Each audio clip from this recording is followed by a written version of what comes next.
All right, so what we have here is we have, and have your calculators handy, we've got some data that we've obtained in a car every second, just reading the speedometer or, digital maybe readout or whatever, but we've collected this information about our velocity in the car at these times. Okay, this is how fast we were going. Now there's obviously some missing information, so you're going to have to make some assumptions about what's going on. So there really is no right answer to this question I'm about to ask you, but I want you to give me your best estimate of how far did this car travel in those 5 seconds. Okay? Give me your best guess. I'll give you a couple minutes here. Get your calculator out. Write something down. Maybe you don't have to write anything down. Just give me your best guess, best estimate. Because if we know how fast it's going, we should know something about how far it went. So tell me what you think. Take a couple minutes.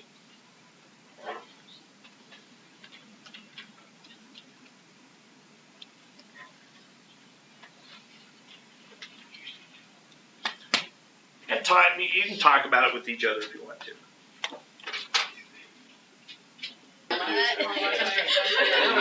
All right. Sounds like we've moved on. So you must have whatever you think it might be. Somebody throw out a number. 6. Okay. Somebody throw out a number that they think might be an answer to this question. There we go. 180. 180. Okay. No more than 250. No more than 250. Where do you get that? Because the fastest velocity he has is 50 per second, and if he went 5 seconds. So no more than 250. That's interesting. You said that. But one of the things we'll talk about next week, early next week, in here in chapter 5, as we're getting started, is this idea of max. We don't know the exact answer, but we do know a maximum it could be is this, and maybe a minimum kind of thing. So definitely, if the fastest he ever went is 50 in 5 seconds, 250. But chances are, looking at the data, we're pretty confident it's less than that, right? Now 180. How'd you get 180? Saying so at 20 he traveled from 0 to 1 at 20, and then at 30, or at 1 to 2 he traveled 30, and then 2 to 3. Like it would be like an interval thing. Yeah, so since these are 1 second intervals, and this is feet per second, so if we assume, so here's an assumption Jared's saying, is that he's actually moving 20 feet per second at the beginning, and he keeps that speed the whole first second, and then jumps like instantly to 30. Physically maybe not going to happen, but right, it'd be one way to calculate. And then the next, so there's 20 feet. So if you were saying smaller numbers, right, you can see in 1 second we've already went 20 feet, right? And then if you jump up to 30 and go that for a second, that's 30 feet. So basically you'd add up all the numbers but the 50. Now somebody in the other class said 230. Did anybody do that? Add up all the numbers? Yeah, the first answer I got in the other class was 230. They added up all the numbers. Now what's the downside? Again, these are estimates, so it's not like they're wrong answers, but what's the downside to adding up all 6 numbers? Because you don't travel. Yeah. Traveling after the 5 seconds. How many seconds are we traveling? 5. How many numbers are there that if you add up all of them? 6. You know what I'm saying? So what you're doing by adding up all of them is you're really looking at a 6 second interval. But it's really only 5, because like Jared said, at the end, you're traveling 50. Maybe you weren't traveling 50 till right at the end, so you didn't go that. So I like the 180. Physically, probably not going to happen that way. But what would be the reverse of that then? Saying that you went 20 the whole first second and ignoring the 50. Yeah, the reverse of that would be don't use the 20. In other words, right at 0, we're going 20, but instantly we go up to 30. And the whole first second we go 30. You see what I mean? And then the whole next second you go 38, and then 44, and then 48, and then right at 4, it says 48, but then instantly goes to 50, and the whole last second we go 50. That'd be what? What would that equal? If you don't use the 20. 210.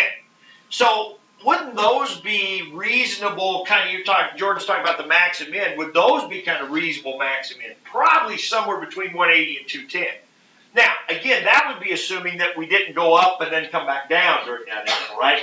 You go from 20 to 30, we are assuming that he didn't go up to like 40 and then come back down to 30, right? I mean, it's hard in 1 second intervals. That's why I picked 1 second intervals, right? So physically, that's probably not going to happen. So pretty safe assumption. So somewhere between 180 and 210. Did anybody have another number? 195. Now, isn't that the average of those two numbers? 180, if that's a low end, 210, a high end, that's 195, but I'll bet you got it differently than that, though. Or how'd you get 195? I took, like, the 20 plus the 30 divided by 2, and then 30 plus 38 divided by 2. Doesn't that make sense? That you would, I mean, think about the scenario Jared described. We just talked about how physically that's probably not what happened. Probably didn't go 20 the whole second and then jump up instantly, right? That kind of thing. Probably more of a thing of going 20, and at the end you were going 30, you probably averaged 25 in between. And then the next second averaged 34. And then the next second averaged 41, and the next second averaged 46, and then the last second averaged 49. Add those numbers up, and that's 195. So wouldn't 195 probably be a pretty reasonable estimate of what's going on? But these are all estimates, because we don't know what's happening in between. Okay? All right. Well, the lesson here is if we know velocity data, we should know something about the distance that was traveled. Now, if you're really thinking about where we've been and where we're probably headed, and actually something we did the very second day of class, this doesn't seem out of the ordinary to you. As a matter of fact, if you've been in physics, you probably recognize this as well. But we're talking about velocity and going up to position or distance. Okay? Now, what I would like to do, and this wouldn't hurt you at all to put this in your notes, is I went ahead and plotted those 6 points. It wouldn't be a terrible idea for you to do that. Okay? So I've taken those 6 points because our homework for Monday, feels weird to say Monday because this does not feel like Friday. Does it feel like Monday? It's crazy. I started to take the trash out this morning. I'm like, wait a minute. So the homework for Monday is going to be a lot of graphic, a lot of drawing pictures, this kind of thing. Now, we're starting, we're starting in chapter 5 here now. We finished all this talk with derivatives, right? Now, the second day of class, so we talked about this. So the question is, how do I connect these dots? Well, probably, let's assume that it's nice, smooth acceleration. The word smooth makes us think differentiable, right? No sharp points, none of that. So that would be a curve. I'll see how I can do here. Oh, boy. Oh, man. Wow. Holy cow. All right. Man, I'm going to save that. So we'll assume that curve concave down, right? Wouldn't it be concave down?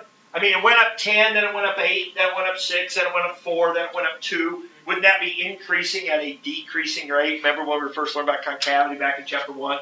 Right? There'd be a lot of similarities as we start chapter 5 here to chapter 1 in how we're approaching this new stuff we're doing. A lot of new notation, just like when we were learning about primes and slopes and all that stuff, the chart. A lot of connections, very similar to how we did that. So we'll be able to go faster. I mean, hopefully it'll make more sense as we go along because it's going to be very similar to how we've done this stuff before. All right, anyway, let's look at Jared's situation where he talked about 180. What would his graph look like if we go 20 the whole first second? Flat to there. And then straight up, flat, straight up, flat. Again, chances are physically that's not what happened, but we could say that that is actually the case. Okay? Now, I want to remind you, when we did this on the second day of class, we did a problem. We talked about a truck traveling a certain distance, and we did areas. Do you remember this? Yeah. Okay? Now, tell me the area of that rectangle right there. 20. Isn't it 20? Yep. 20 what? 20 square. 20, no, you. It's 20 feet per second times 1 second. Isn't it just feet? It's just feet. It's this. Well, isn't that what we were saying? It's the distance we travel.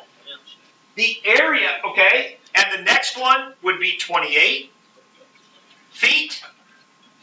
And the next one, or no, it was 30. This one was 38. This one was 44. And this last one would be 48. And we add those up, and that's going to be 180 feet. Right? The area under a velocity curve, this is why we're doing this, is we're just trying to set the stage, which we did the second day of class, but now we're revisiting it. We're trying to make a case for why we might be interested in knowing the area underneath a curve. Well, here's one example. If you take a velocity curve and do the area under it, it gives you the distance traveled.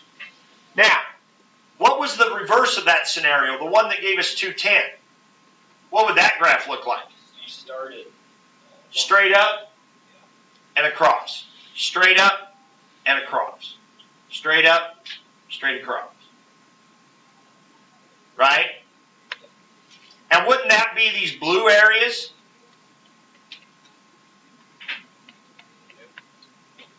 Now the actual distance we traveled, so we got the blue area is the area underneath the blue horizontal segments. The red area is the area under the red. The actual distance we traveled is the area under what? Give me a color. The black. If I really want to know how far this car traveled, and let's assume it was a nice smooth acceleration, it'd be the area under the black. Now, is that the 195 that Taylor told us? Is the area under the black exactly 195? What would the graph look like if you were going to do averages? Wouldn't it be a straight line between there? That, by the way, is what shape? That's a trapezoid up on its end. If you think about the area of a trapezoid, it's 1/2 the base. Now the base here, the bases are the two parallel sides. It'd be the 20 and the 30. And then the height of the trapezoid would be this distance down here. What's that? So it doesn't feel like height because it's down here, but it's this trapezoid tipped up on its end. Well, isn't that the average of 20 and 30? Isn't that what Taylor said she did? She averaged those two numbers. Well, that's exactly what that green area is. Now, if I draw these trapezoids, and I'm trying to draw them in here, it's hard, but you know what I mean by straight lines there? Now, tell me where those straight lines would be in relation to the black. Aren't they slightly under? Because we said the black was what? Concave down. So the black curve is concave down. I want the area under the black curve. Well, 195 is the area under the green parts. So what do you think the actual distance we traveled is? A little more than 195. We can tell there's not much gap between the green lines and the black curve. But there is a little bit of a gap. So the green, the 195 is a little under what we actually probably traveled. The question for us now going forward is how in the world could we find the exact area? It's not a geometric shape. Notice what we did. We turned it into rectangles and trapezoids. Think about how we did this with slope. I always try to make connections between how we learned stuff before. We were trying to find the slope at one point. Well, what did we do? We didn't know how to do slope at one point, so what did we do? 2 points, let them get really close together. We approximated till we got better and better approximations. Well, think about this. We've done a pretty good approximation with those 6 trapezoids, those green trapezoids. We got 195, but we know the actual area is a little more than that. So how could we make this better? Use more trapezoids. In other words, what if we knew the speed at half second, every half second, or every quarter second? We would have better information, and we'd have a better approximation. And we could keep going, couldn't we? We could go until we had an infinite number of rectangles, right? Or a limit as we go to infinity, much like we did the limit as h approaches 0, right? So you can kind of see where we're headed with that, with the same line of reasoning. Also, we're going to really see some connections, but for us right now, we're going to just focus on this idea of area underneath or between the curve and the x-axis. But this problem was here to kind of set the table for us a little bit and just give us a rationale for why we might be interested in doing areas. So as we go along, if at some point you're going, why do I care about this area under here? Well, maybe you just don't care. Why should I care about this area? Well, here's an example, right? It does tell us some information. Okay? All right. So here's what I'd like for you to put in your notes here probably about this. Here's some of our new notation. This thing called the definite integral. Definite integral. We did talk about this back in the first couple days of class. We used the term definite integral. It stood for area underneath a curve. Now notice I didn't use the word under. I said between the curve, between the function and the x-axis. That's important because when we think under, we think below. But actually the curve might be below the x-axis. Then the area would be above the curve. So we want to understand, we're always talking about the area between the curve and the x-axis. Okay? So the simplest example would be a picture like I have here. Now notice the A and the B. A is the left endpoint, B is the right endpoint, and we always want the lower number to be down here. So it's A to B. A is down here at the bottom of this little S-shaped squiggly thing. Okay? That's our integral sign. That's the sign for an integral. Okay? Now, so the A and the B's are left and right endpoints. F of x is the function that we're doing the area between that and the x-axis. Now, what do you suppose the dx is there for? The derivative. Not derivative. Or just with respect. It's just the with respect to x. So like when we did Leibniz notation, dy over dx, it meant the derivative of y with respect to x. All the dx is doing there is saying with respect to x. Now, it's going to actually, you're going to learn later why it's there, how it got there, what it's there for.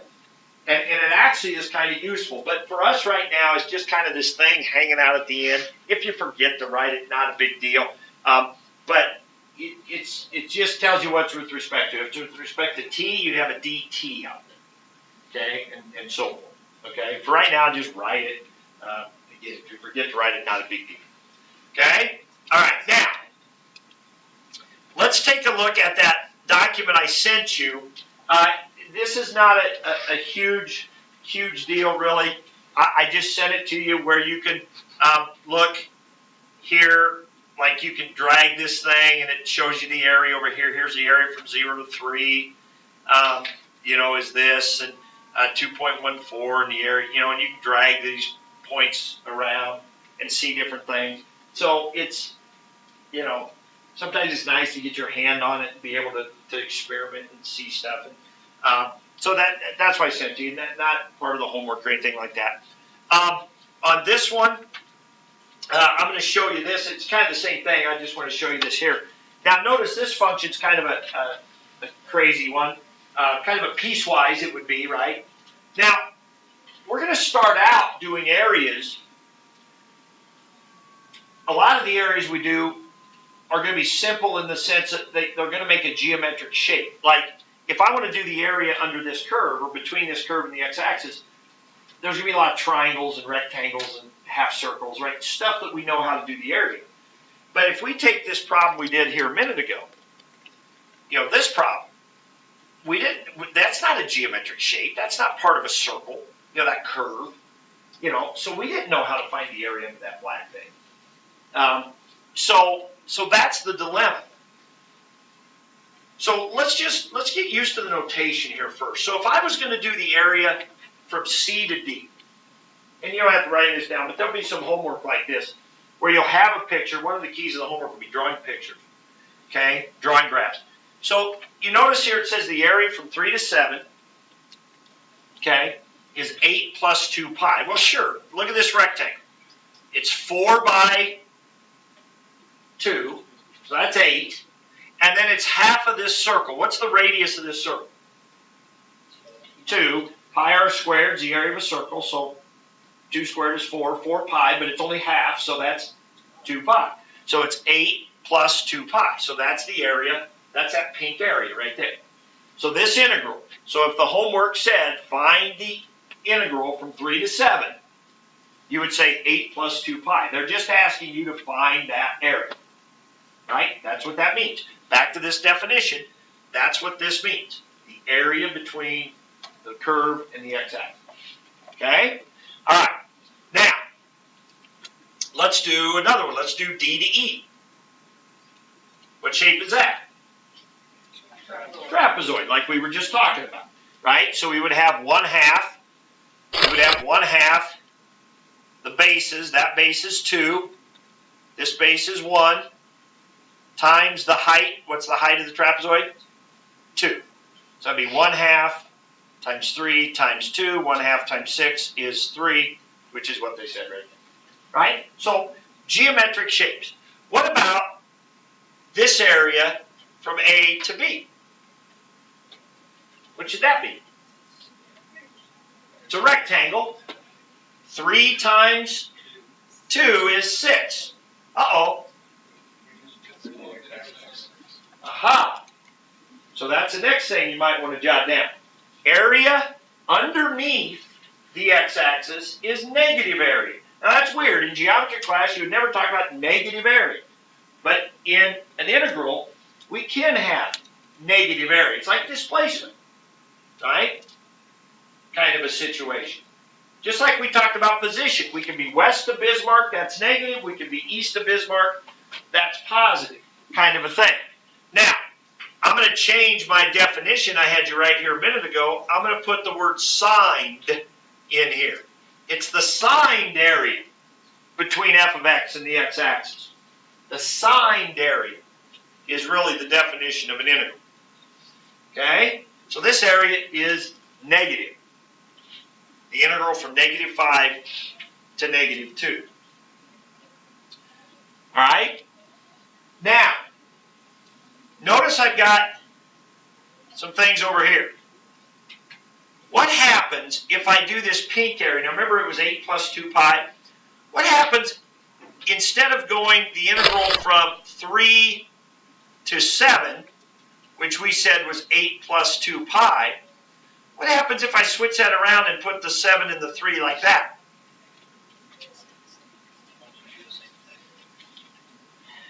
Well, let's do it. Oh, shoot.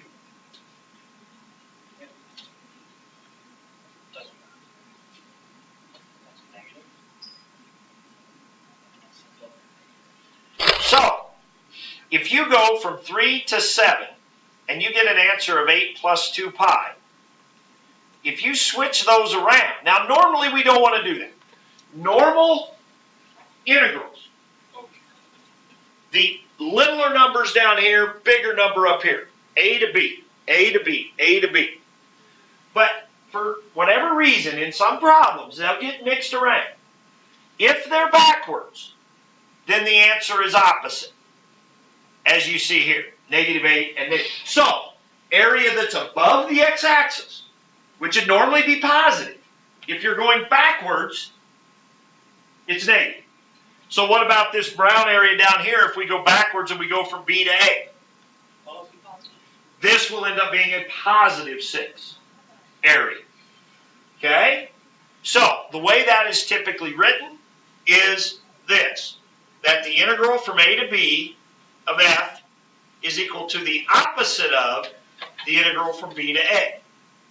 In other words, if you interchange those two values up there, those two endpoints, if you interchange those, then it makes the integral the opposite. Okay? Most of the time, we will be going left to right as we read our integrals. Those numbers from the bottom one up to the top, A to B. But sometimes they'll get mixed around, and then it's the area is the opposite. All right. Let me see. What else? What about the area from B to C? Predictions? What will that area equal?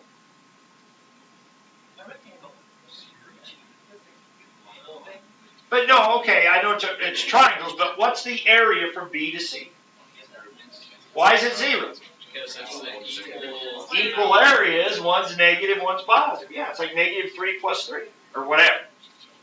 So that area is 0. They cancel each other out. But again, it's like displacement. Think about this as a velocity curve. I walk here, stop, I turn around, I walk back the same distance. What's my displacement? 0. Right? 0. Same thing.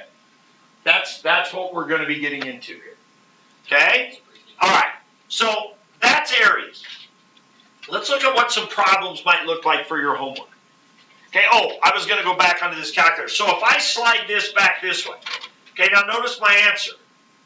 See, right there, I got 0. See that? Because this negative is canceling out that positive. If I slide this here, now that area is negative, right? What happens if I flip the A past the B? That area is now positive, right? It's below the x-axis, which means it should be negative, but I've got the B and the A backwards. So it's actually positive. All right. Anyway, back to this. So write this problem down. Some of your homework is going to look like this. Some of your homework is going to be problems where you're going to have to graph them. Okay? So you will be asked to find this area right here. Okay? Well, if you're asked to find an exact area by a graph, then it better make some geometric shape. Okay? It better not be a concave, better not be like a parabola or something, because that's not going to be an area you'll be able to find. You'd have to estimate that. And we'll get into some of that, but I don't think there'll be much of that in today's homework. So what does this graph look like? It's a V. V graph. Where's it shifted? Up one. No. Down one is. It's on the inside, left 1. And then it would have slopes of 1. If that was, listen, if that was absolute value of x plus 1 like that, that's up 1. That's the V graph shifted up 1. Okay, this is left 1. So it would look like this. Okay? Now, we want the area from 2 to 5. So it's probably in the directions, it's going to say sketch it and find the area. If it doesn't say it, I still want you to sketch it, because there's no other way to do this. You cannot do this problem if you don't draw a picture. So what shape is that? It's a trapezoid. So, 1/2. What's this leg here? Well, you could just count if you graph it. It's 3, but you could plug it into the function also, right? So that's 3. And what's this base over here? 6 times the height of the trapezoid, which is this distance across here, which is 3. So that's 1/2 times 9 times 3, that's 27 halves. And for goodness sakes, don't divide it out. Just leave it. Leave it. You can use your calculator, but 27 over 2. 13.5. That's that integral. Okay, now, your calculators, these magical things we've got, will do integrals. Whoop.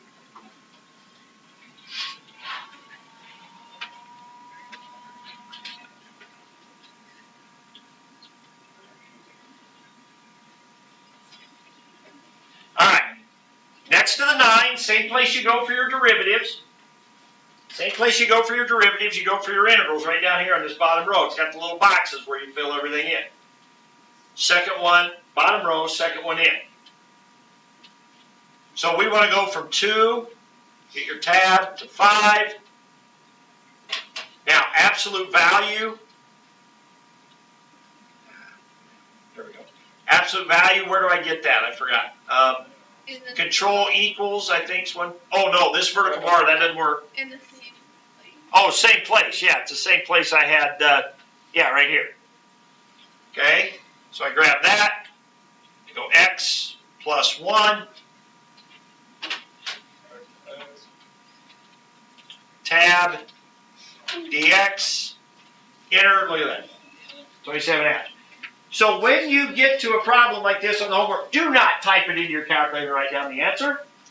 That's not the intention. Our next quiz, our first quiz in chapter 5 is going to be no calculator. Okay, there will come a time when we will be typing these integrals in here plenty. Trust me. For now, though, you're going to have to sketch the region and work it out. No calculus. Okay? Let me give you another one real quick, and then I'll show you the last thing we're going to talk about. So if you get, we won't do this one, but if you get a problem, right, and you're supposed to do that right there, okay, what's the first thing you're going to do? You're going to graph that. And I would graph it without your calculator. You're going to have to be able to graph this without your calculator. It's a line.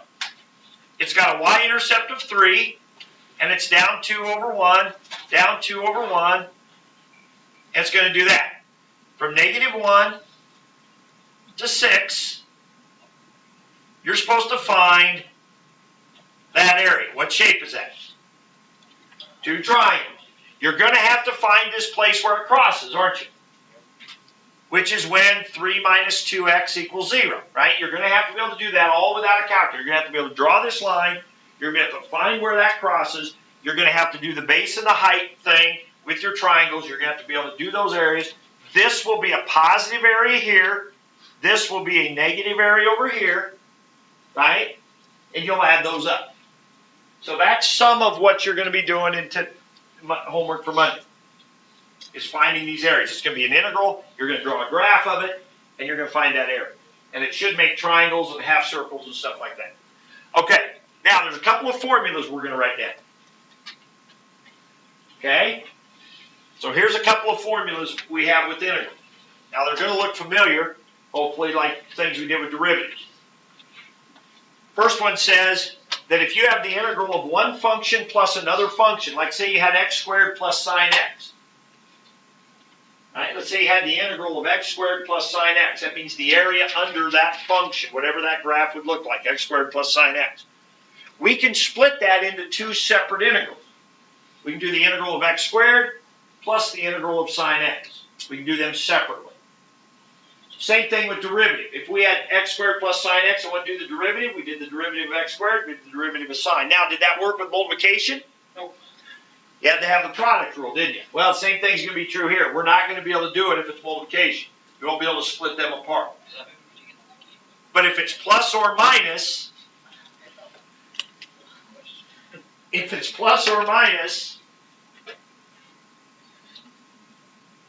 then you can split that apart, just like we did with derivative. Okay? All right, the bottom one.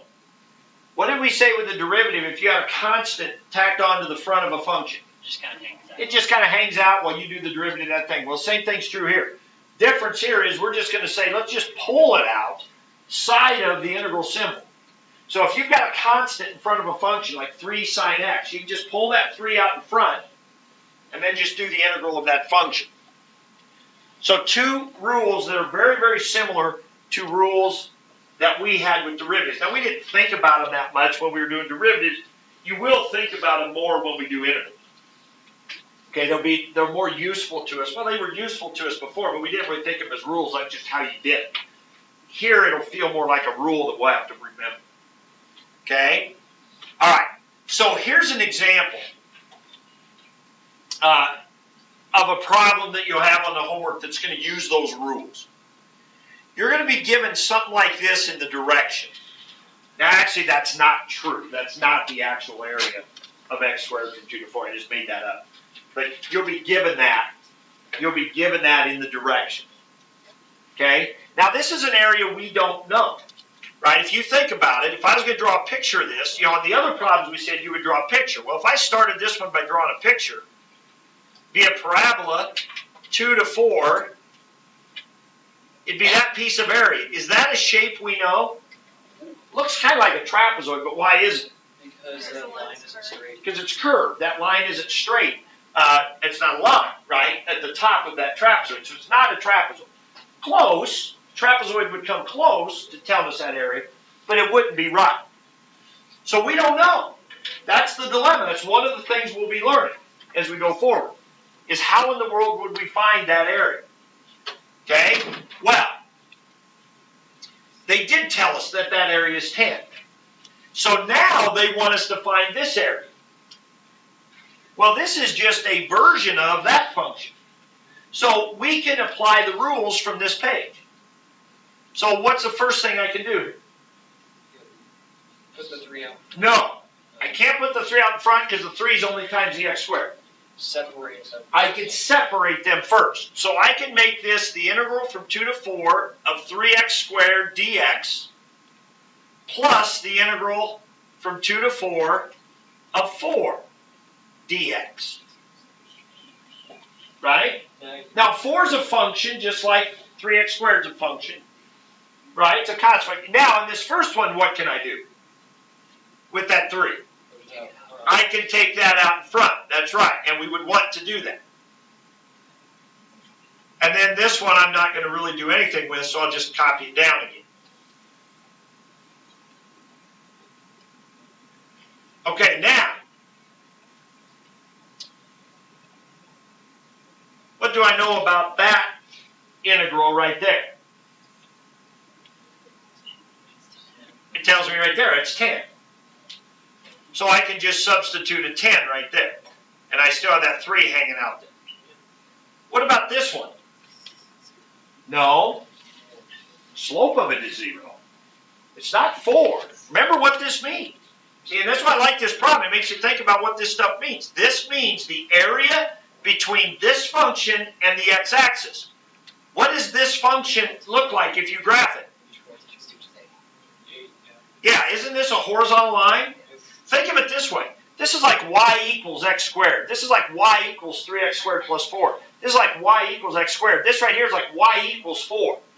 So y equals 4 is that graph. The area from 2 to 4, it would be that piece of area right there, which is 8. 4 tall, 2 wide. So this is 8. Again, but you got to think of it as a picture.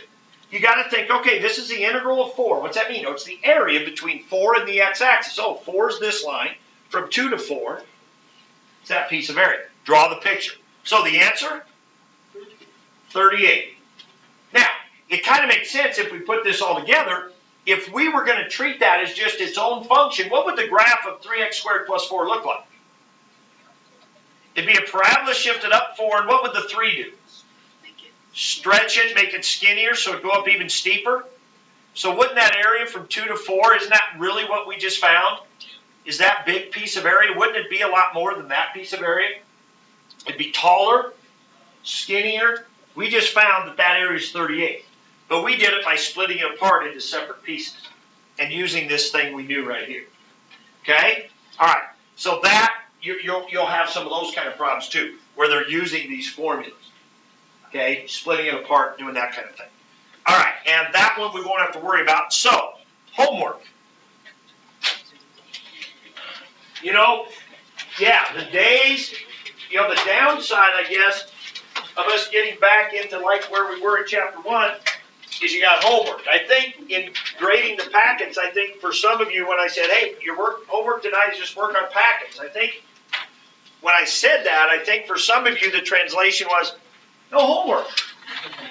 Well, those days are over, right? Now we're back to, that's not true for many of you. I know many of you worked really hard on those packets.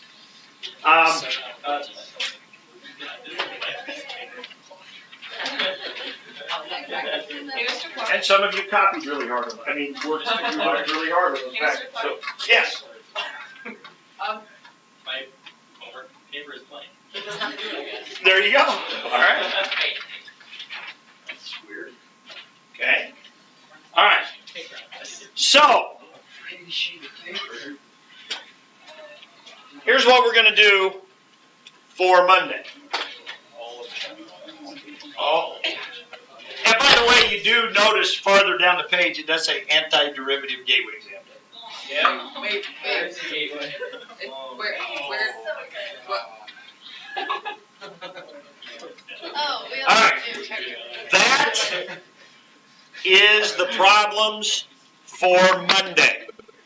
The problems in red are the problems for Monday, okay? So again, no, I think it's 24. I don't have time.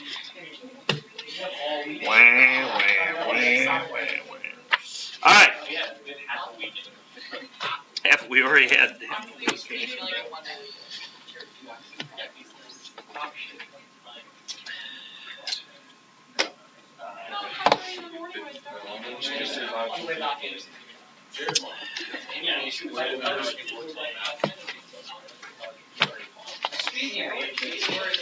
Yeah, I don't have lunch. He's taking the He was too busy rock hunting.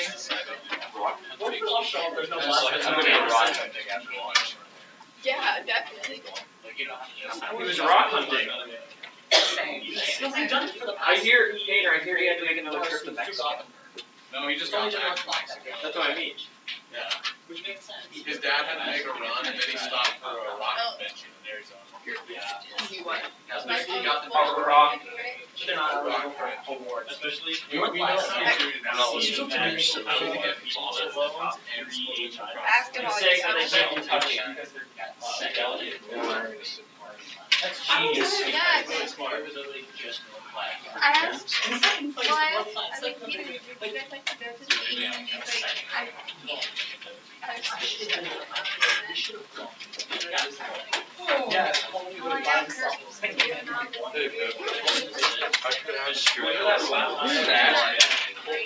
I thought it'd be weird if I had Are you serious? Yes. Do you remember that one time? Oh, something happened today and he. Yeah, so he was when we looked at the schools they were far behind the AT, like this week I was talking about like you thought you said you were gonna sign up for the competing at the debate team because we were just talking about how much we like our debate team beat. Okay, put the hats back, please. I said you did. Sure, Andy grabs it when he comes back in, okay?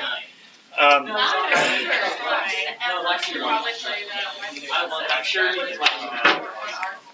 My mom went to the meeting. Okay, first step. There he is. Feel something. Yeah, but maybe for you. See the help you. Jared. What? Oh, hey Mason, how was your trip to Mexico? I had for 6 Andy, on the sheet, we're just doing up to number 38 on that top line. I got like 11. You'll see it.